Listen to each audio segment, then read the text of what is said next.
একদিকে দফায় দফায় বেজে উঠছে সতর্কতামূলক সাইরেন, অন্যদিকে আকাশ কাঁপিয়ে শোনা যাচ্ছে বিস্ফোরণের শব্দ। মধ্যপ্রাচ্যের চলমান উত্তেজনা যেন আবারও নতুন এক মোড় নিয়েছে। এবার আলোচনার কেন্দ্রবিন্দুতে বাহরাইন। ইরানের ইসলামিক রেভলিউশনারি গার্ড কর্পস বা আইআরজিসি দাবি করেছে, বাহরাইনে অবস্থিত মার্কিন সামরিক স্থাপনাগুলোকে লক্ষ্য করে ক্ষেপণাস্ত্র ও ড্রোন হামলা চালানো হয়েছে। তবে এই দাবির স্বাধীন যাচাই এখনও সম্ভব হয়নি। ঠিক কী ঘটেছে, কেন বাহরাইন গুরুত্বপূর্ণ, আর এই ঘটনার প্রভাব কোথায় গিয়ে দাঁড়াতে পারে, জানুন আজকের বিস্তারিত প্রতিবেদনে। ইরানের সামরিক বাহিনীর গুরুত্বপূর্ণ শাখা আইআরজিসি এক বিবৃতিতে জানায়, তাদের প্রতিশোধমূলক সামরিক অভিযানের অংশ হিসেবে বাহরাইনের আল জুফাইর এলাকায় অবস্থিত মার্কিন সামরিক স্থাপনাকে লক্ষ্য করে হামলা চালানো হয়েছে। তাদের দাবি অনুযায়ী ক্ষেপণাস্ত্র ও ড্রোন ব্যবহার করে অস্ত্রাগার, স্যাটেলাইট যোগাযোগ কেন্দ্র এবং মার্কিন সেনাদের আবাসন লক্ষ্যবস্তু করা হয়।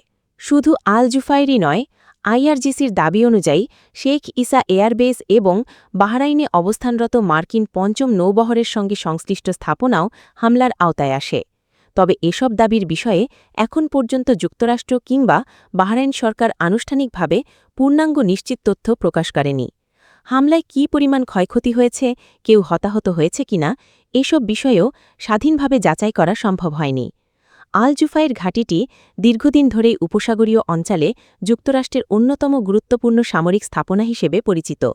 এখান থেকেই মার্কিন নৌবাহিনীর বিভিন্ন কার্যক্রম পরিচালিত হয়। এছাড়া বাহরাইনে অবস্থিত মার্কিন পঞ্চম নৌবহরের সদর দপ্তর গোটা মধ্যপ্রাচ্যে যুক্তরাষ্ট্রের সামুদ্রিক নিরাপত্তা কার্যক্রমে গুরুত্বপূর্ণ ভূমিকা পালন করে। সামাজিক মাধ্যমে ইতোমধ্যেই বিভিন্ন ভিডিও ছড়িয়ে পড়েছে, যেখানে রাতের আকাশে বিস্ফোরণের আলো এবং আকাশ প্রতিরক্ষা ব্যবস্থার সক্রিয়তা দেখা যাচ্ছে। কিছু পোস্টে দাবি করা হচ্ছে, ইরান শাহেদ ১০১ সহ বিভিন্ন ধরনের ড্রোন ব্যবহার করেছে। তবে এসব ভিডিওর অবস্থান, সময় এবং সত্যতা স্বাধীনভাবে নিশ্চিত করা যায়নি। সামরিক বিশ্লেষকদের একাংশের মতে, যদি ইরানের দাবি সত্য হয়ে থাকে, তাহলে এই ধরনের হামলার কৌশলগত উদ্দেশ্য হতে পারে প্রতিপক্ষের আকাশ প্রতিরক্ষা ব্যবস্থাকে অতিরিক্ত চাপের মুখে ফেলা। একই সঙ্গে বিপুল সংখ্যক ইন্টারসেপ্টর ক্ষেপণাস্ত্র ব্যবহারে বাধ্য করে তাদের প্রতিরক্ষা সক্ষমতার উপর চাপ সৃষ্টি করাও এমন কৌশলের অংশ হতে পারে। তবে এটি বিশ্লেষকদের বিশ্লেষণ, কোনো সরকারি নিশ্চিত তথ্য নয়। এই ঘটনার পর পুরো মধ্যপ্রাচ্যের নিরাপত্তা পরিস্থিতি নিয়ে নতুন করে উদ্বেগ তৈরি হয়েছে। কারণ বাহরাইন শুধু একটি ছোট দ্বীপরাষ্ট্র নয়, বরং উপসাগরীয় অঞ্চলে যুক্তরাষ্ট্রের অন্যতম গুরুত্বপূর্ণ সামরিক অংশীদার।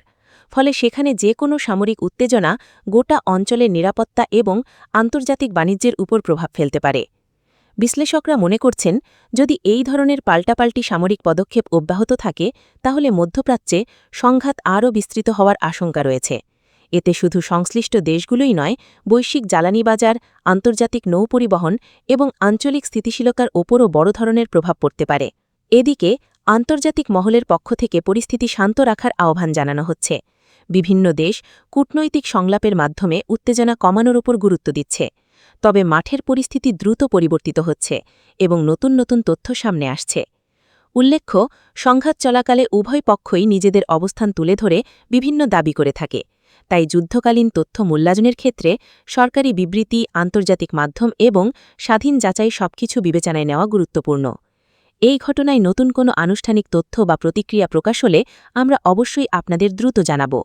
তাই আন্তর্জাতিক রাজনীতি, প্রতিরক্ষা এবং মধ্যপ্রাচ্যের সর্বশেষ আপডেট সবার আগে জানতে আমাদের চ্যানেলের সঙ্গে থাকুন। ভিডিওটি ভালো লাগলে একটি লাইক দিন, বন্ধুদের সঙ্গে শেয়ার করুন এবং এমন নির্ভরযোগ্য আন্তর্জাতিক সংবাদ নিয়মিত পেতে এখনই চ্যানেলটি সাবস্ক্রাইব করে বেল আইকনটি অন করে রাখুন। ধন্যবাদ।